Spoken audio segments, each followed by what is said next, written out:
пока. I very love cheat. Why? Because you fucking bitch. Он все равно меня не должен убить.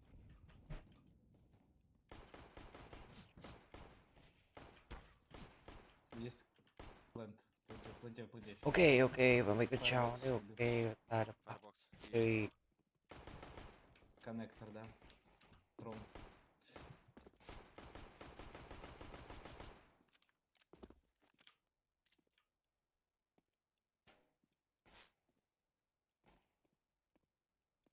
Все режет, тип.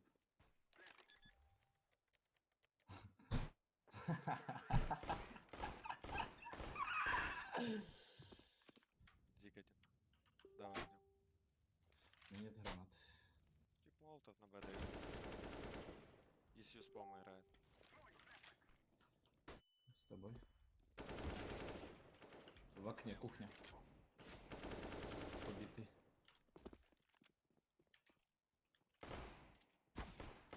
Два. Смотри окно. Я красный. Пизда.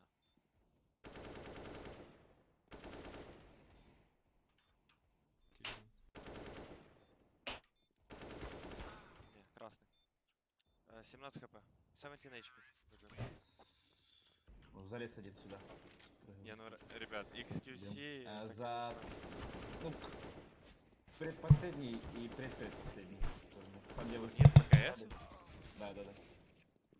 Но я же что, при этом стримил. Из-за этого же, наверное. Ну, это не без этого, я уверен. XQC, I'm saying, man, that I'm not on his level as a streamer, you know? Even if I have 2 million Knife them.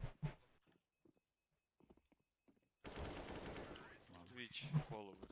Минус гранаты. Guys, can you drop AWP, please? I will pick window and I will give it back. Oh, thank you. Switch. А я Good лахом stuff. Switch, отдал. please. Alright. Ну, О, просто давай, сейчас выбор, давай, выбор. Шорт один. Так, я скинул. Давай. Найс.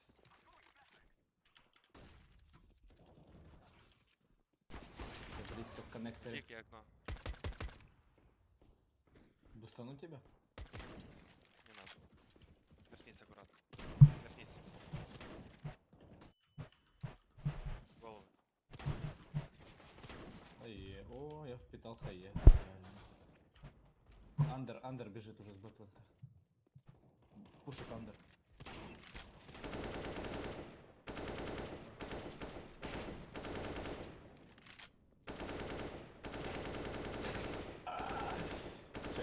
Один, Ой, да. Я тебя там, Коль, слышь, хочу... Hey guys, check out csgo, the best place to unbox your dream skins. If you use my code VLAD, you'll get the biggest 35% bonus to your deposit. So if you deposit $100, you will get $100. Also, this is good. You can pay with options. Hellfire, and for a 1S print stream with only 23% chance and make a 100% profit.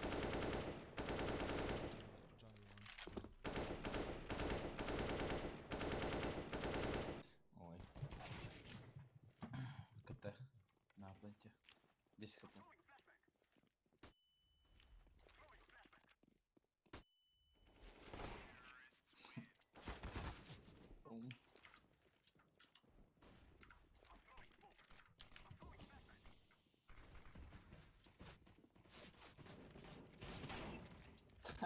Куда ты бежишь? Еще КТ. Как пациент, минус 31 всего лишь.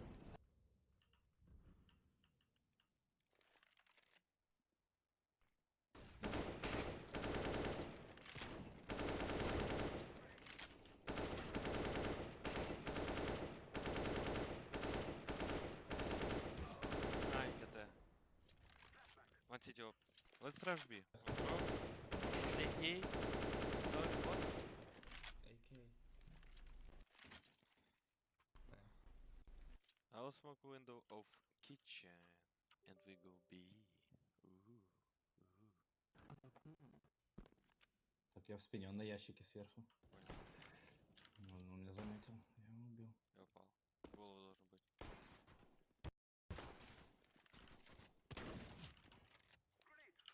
Даже писал.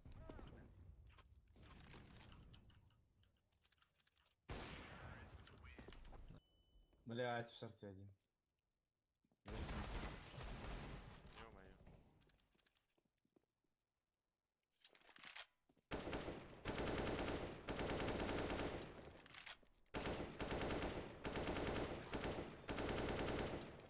Я кручу.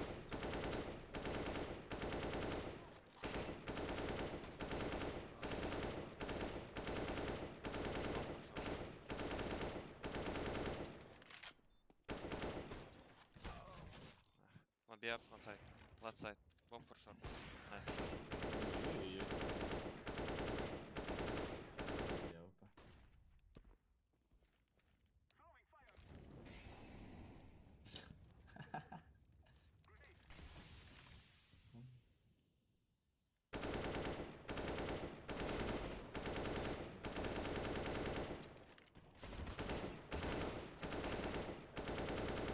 Жак лук. Window. Rush B, guys. Okay, alright. That's all right. Energy and momentum as possible towards these various benchmarks that I've talked about.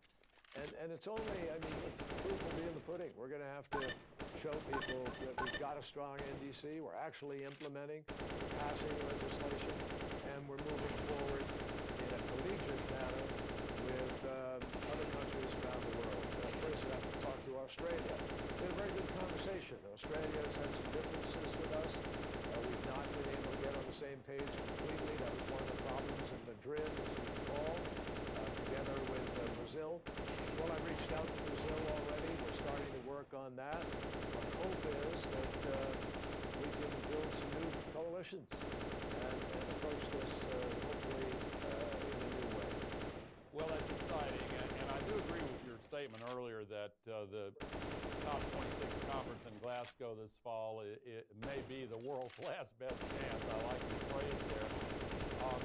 From your perspective, what would you list as the priorities for ensuring that this Glasgow conference is a success? I think that perhaps one of the single most important things, which is why we're focused on this summit of ours, is to get the 17 nations that produce Hey, what's on up, the same bro? page of committing to 2050 net zero, committing to this decade having a roadmap that is going to lay down how they are going to accelerate the reduction of emissions in a way that keeps 1.5 degrees as a floor alive, and also in a way that guarantees that we are seeing the roadmap to get to net zero.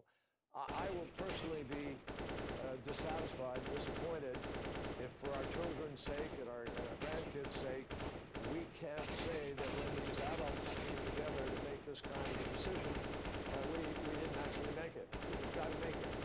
And I think if we can show people that actually on the road, I think you believe this as much as I do, that you're far more knowledgeable than I am about some of the technologies, and you've helped break ground on some of them. The pace at which we are now beginning to accelerate, I mean, the reduction in cost of solar, the movement in storage and other kinds of things, I'm convinced we're going to find one breakthrough or another. I don't know what it's going to be, but I do know that when we push the curve and we put the resources to work, the innovative, creative capacity of humankind is such that we have an ability to surprise ourselves. We've always done it. When we went to the moon, that's exactly what we did. People today use products in everyday household use that came out of that quest that you never would have anticipated. That's what's going to happen now. We can move faster to electric vehicles, no question in my mind. We can absolutely phase down coal-fired emissions faster than we are in a plan to do it. So the available choices are there. The test is going to be whether we create the energy and momentum necessary to actually get those choices made. One of the big challenges is one you referred to earlier on finance. Wealthy countries have promised financial assistance to the less wealthy countries to help them out with cutting emissions and to help them cope with the impacts of the climate crisis. But of course, we need to continue to work to meet this commitment, especially as countries around the world rebuild their economies in the wake of this pandemic. What are some of the most effective ways in which the wealthier countries can help those that don't have as many resources, and why is this so important to the world to move forward?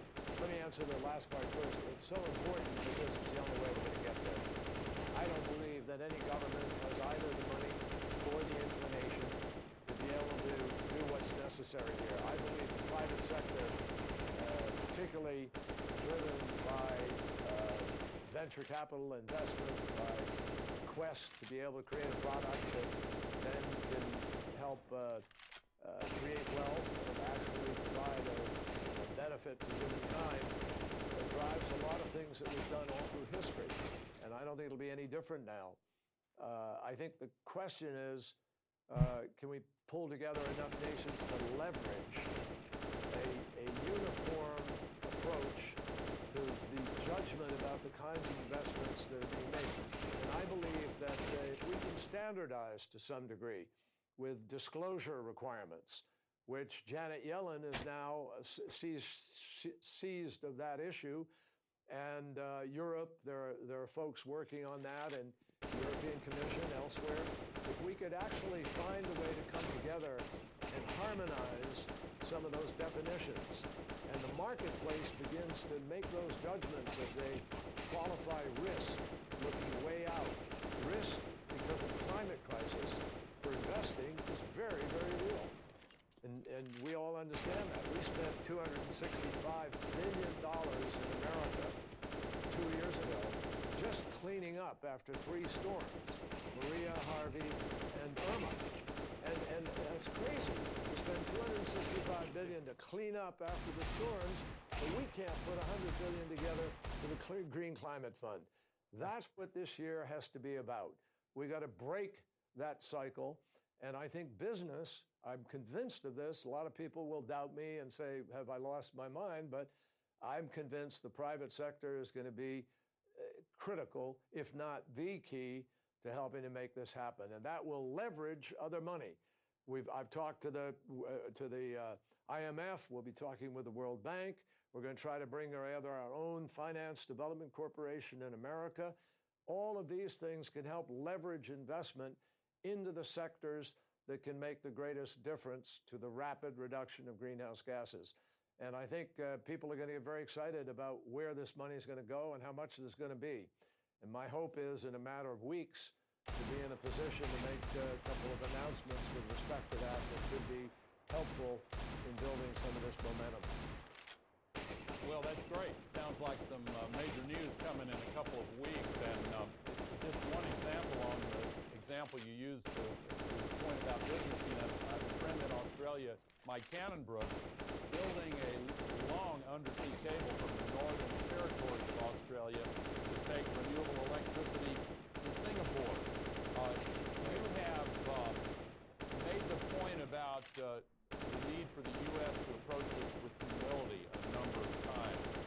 In that spirit, what lessons can a country like ours learn from some of the lower income nations that are already beginning to tackle climate change? Well, I think one of the most important things, Al, is to make sure that central to this transformation, to this transition to the new energy economy, central to it is environmental justice, is that we don't leave people behind, that we're not making whole communities the recipients of the downside of some particular choice. That the diesel trucks, for instance, aren't all being routed through a particular low-income community that doesn't have the ability to make a different political decision.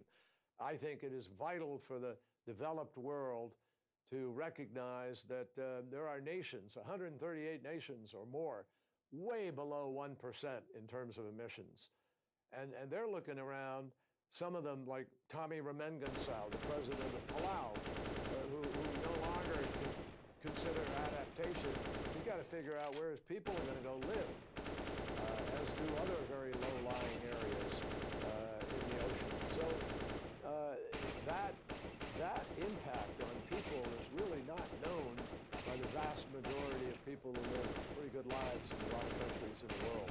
And we have a responsibility to make sure that we're learning the lesson of their lives and of their hopes and aspirations here.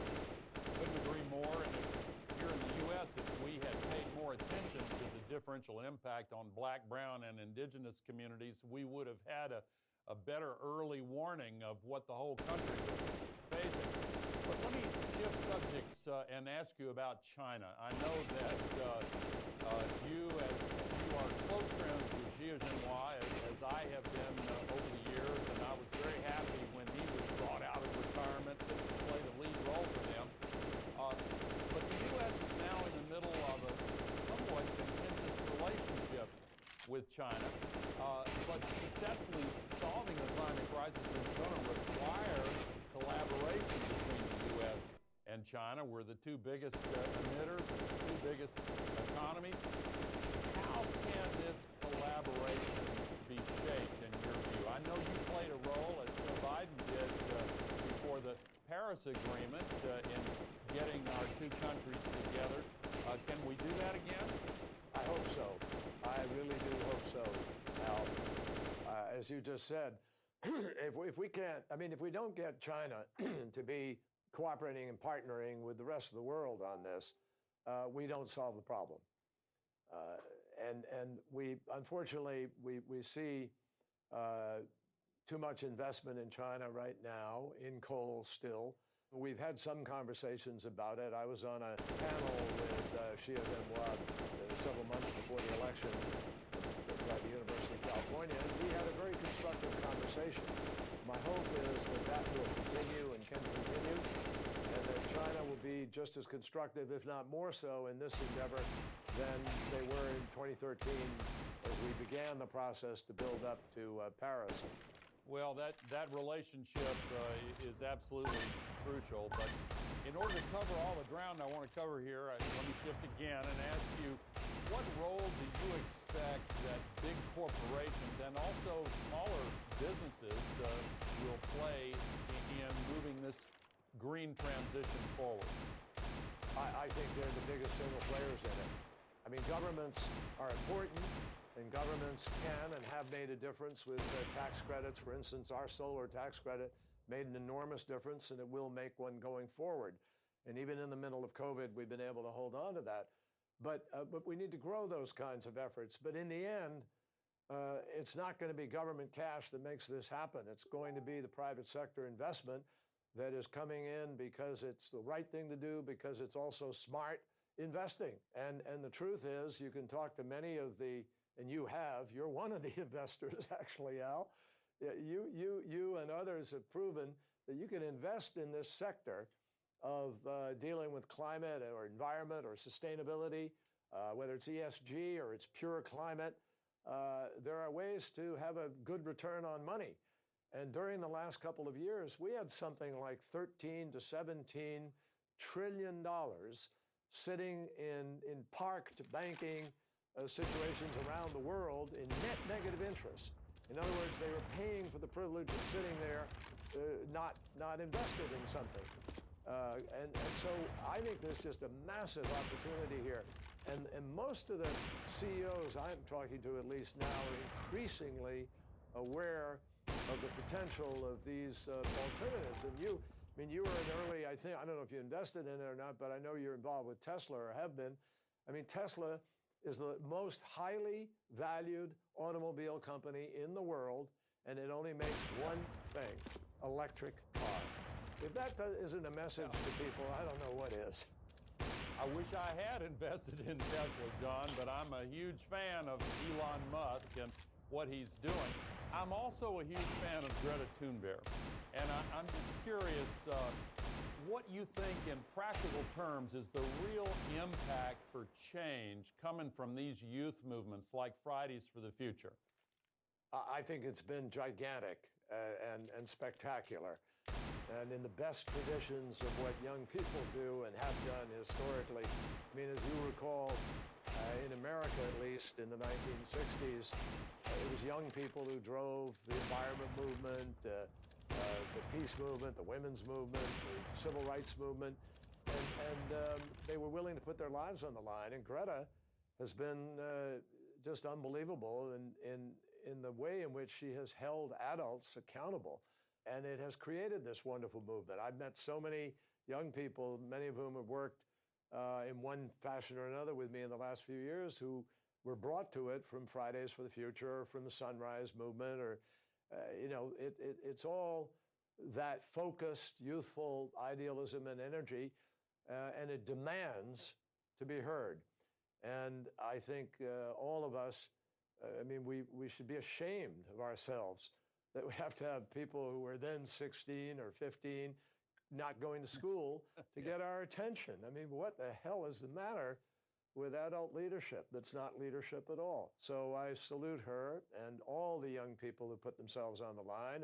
But I invite them, it's not enough. You've got to then, and I said this during the course of the election, where I hope we created a lot of new voters.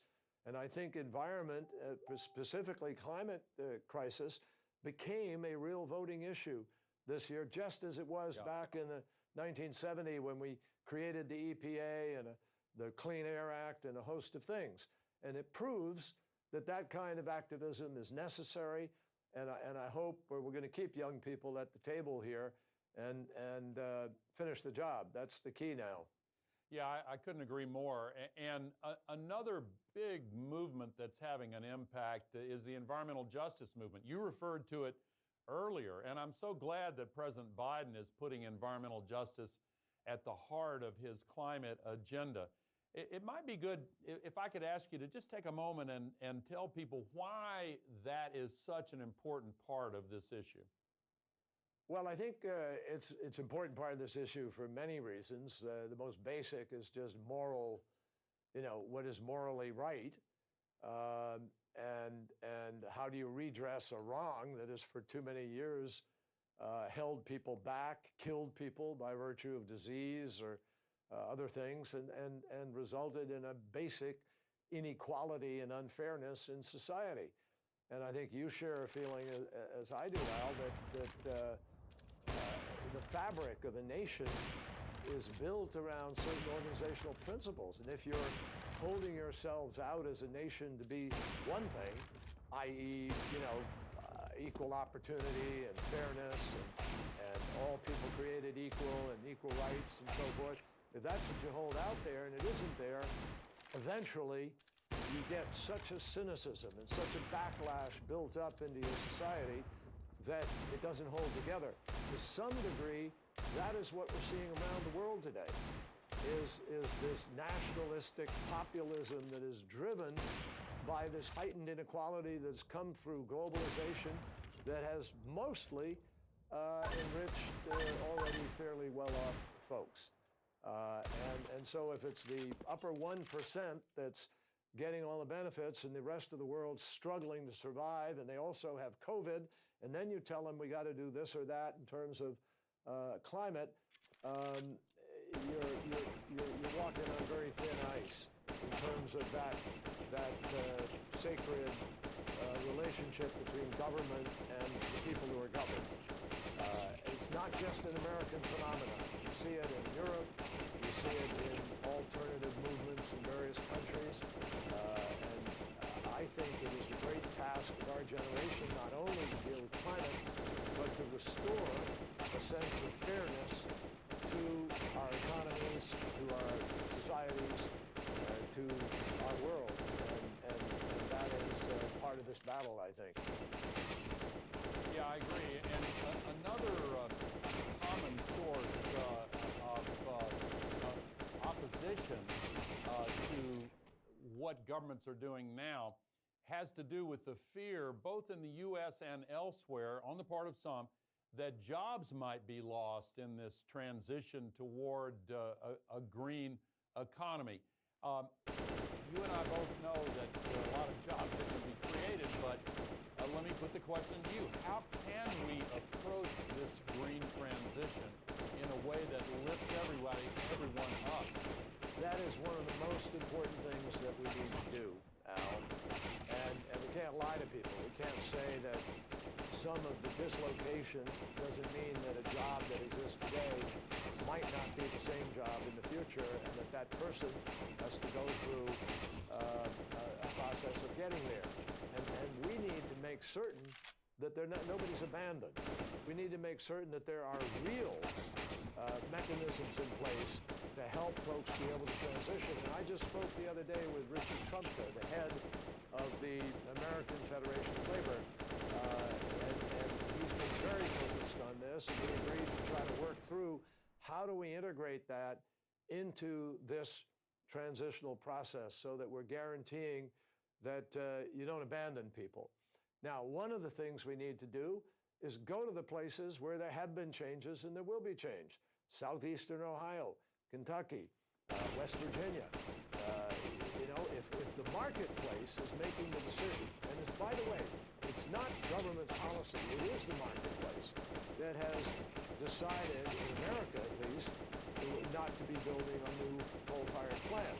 So where does that miner or where does that person who worked in that supply chain go? We have to make sure that the new companies, that the new jobs are actually going into those communities, that the coal country, as we call it in America, is actually being immediately and directly and realistically addressed in this to make sure that people are not abandoned and left behind. That is possible. That is doable.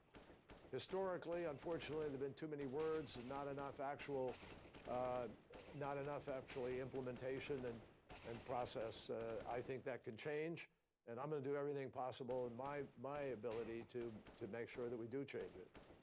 Well, that's great. And another part of the context within which you are taking on this enormous challenge is the COVID pandemic, which has exposed the cost of ignoring pre-existing systemic risks, inequalities, and sustainability. And now, as we start to come out of this pandemic, how can we avoid sleepwalking back into old habits? Boy, that's probably the toughest of all. I mean, there's a natural proclivity for people sometimes to just choose the easiest way. And clearly some people already have and will resort to that. I think the key will be in President Biden's proposal for the Build Back, which will actually fight hard to direct funds to the investments and to the sectors where we want to see a responsible build back. There's another aspect, and I think that can be done, Al. I really feel that. For instance, someone who's making a car today in South Carolina, where BMW has plants, and just to pick one place, or Detroit, GM is obviously going to make this shift. They just announced it. The people building the car today are still going to have to put wheels on a car, build the car, put the seats in, do everything else. It's just that instead of an internal combustion engine, they can be quickly trained to be able to put the platform in for the batteries and the engines, the cells, et cetera, that will drive the car, the motors. That's one way of dealing. Others are that there's new work in some ways. We have to lay transmission lines in America. We do not have a grid in the United States, as you know. We have an East Coast, West Coast, Texas has its own grid, north part of America, but there's a huge hole in the country. You can't send energy efficiently from one place to another. We could lower prices for people and create more jobs in the build out of all of that kind of new infrastructure. Not to mention the things that you and I, there are going to be things that we can't name today. Some negative emissions technology that's going to grab CO2 out of the atmosphere and do something with it, like in Iceland, where they put it into the rock, mix it with liquid, and it turns into stone. I mean, there are all kinds of different things people are exploring. Those are new jobs. I just want to say, since we've come to the end of our time for this conversation, thank you again for taking on this crucial challenge on behalf of the United States of America and enabling the U.S. to restore its traditional role in trying to bring the world together. And I know that everybody listening to this conversation sends you their best wishes and hopes for all the success possible in this new work, John. Thank you so much for joining TED Countdown, and we wish you the very best. Can I reciprocate for a minute? First of all, I want to thank you for your extraordinary leadership for years. I can remember when you were leading us in the Senate on this, and you've done so much since. And I am personally delighted to be working with you on this again and look forward to the next months. And together with a lot of other folks, let's get this done.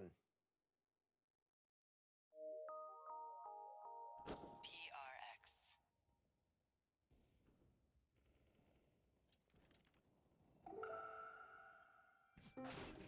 You're listening to TED Talks Daily. I'm Elise Hu. What will it mean to be human in the future? Mind and machine are melding more and more as technology evolves.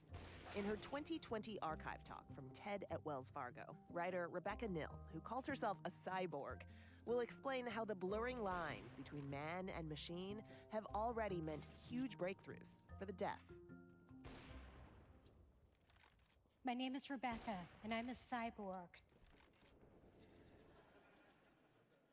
Specifically, I have 32 computer chips inside my head, which rebuild my sense of hearing. This is called a cochlear implant. You remember the Borg from Star Trek?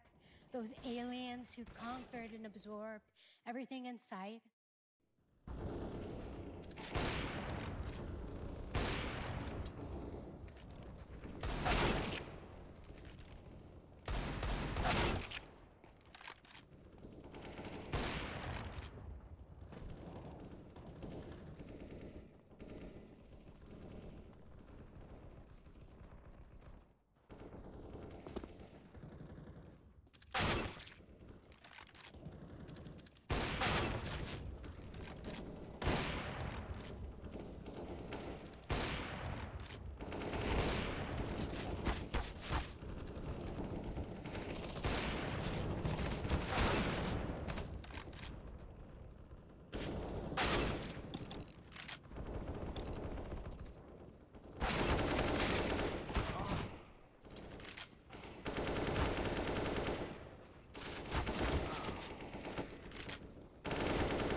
Ultra kill.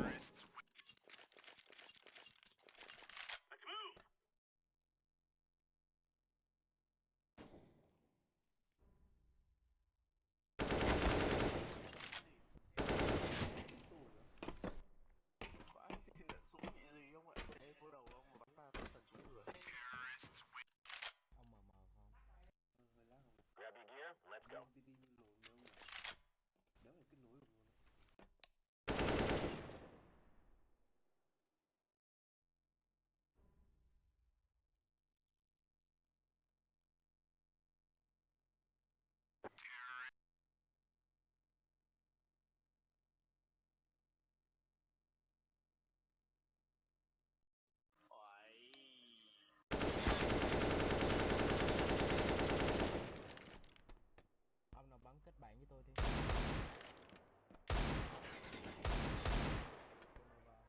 Ok được, tôi cộng một đi. Sao ông nào?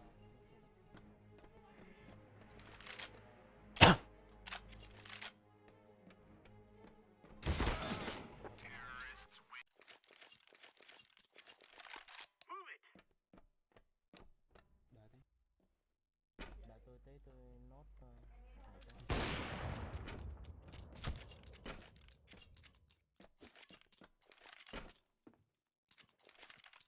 các bạn ở đó không?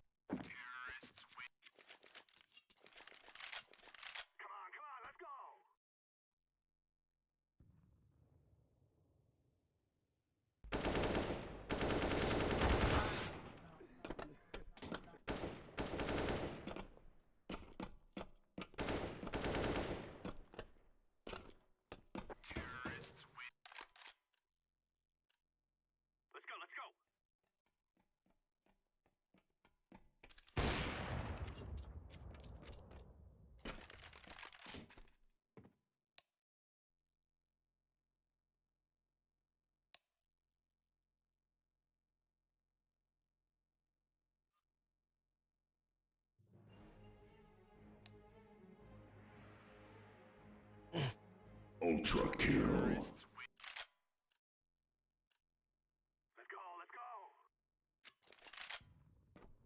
Phải. Tín. Rùa vẫn còn không thể. Cho nó bắn mấy ông kia nhá. Vô luôn không? Vô nhưng mà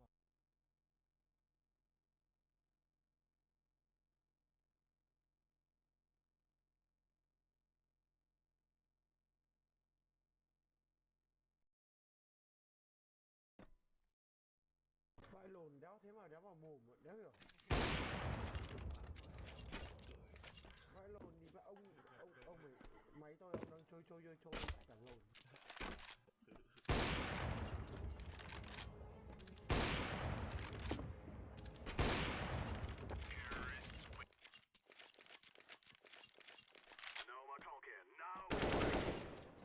Quá nhiều. Ông bắn mờ.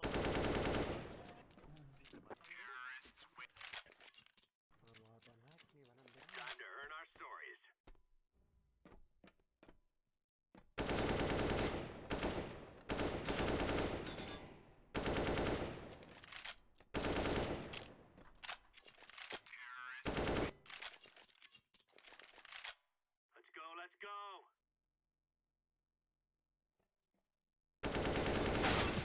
Ultra kill.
6 chai cu nhỏ, bánh bắp gà, đổ má tim gánh.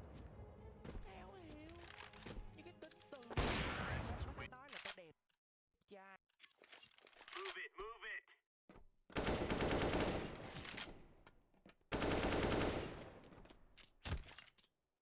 Tôi bắn 2, cu tôi bự, người ghẻ xinh, gì nữa, đẹp trai 6 múi. Không nói gì nói thằng thằng mặt lồn, đủ má, không cắt gì hết. If they so much as touch our hair, they will all die quickly.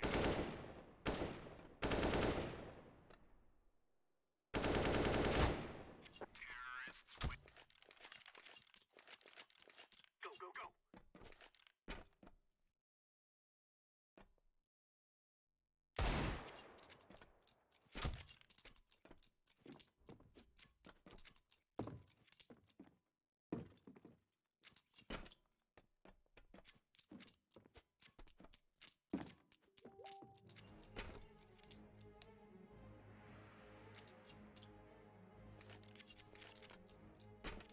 Terrorists win.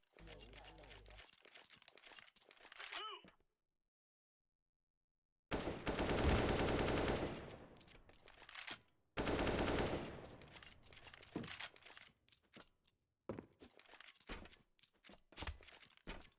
Terrorists win.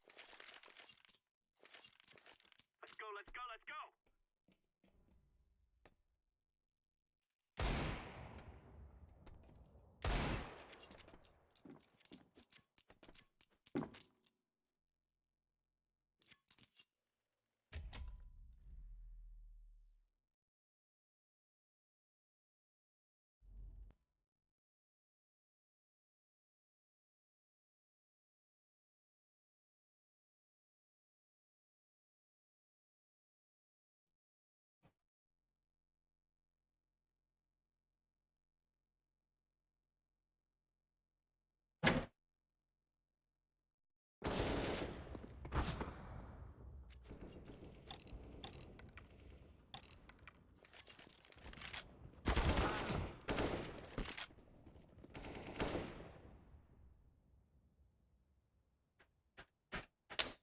Hồn thôi nhờ.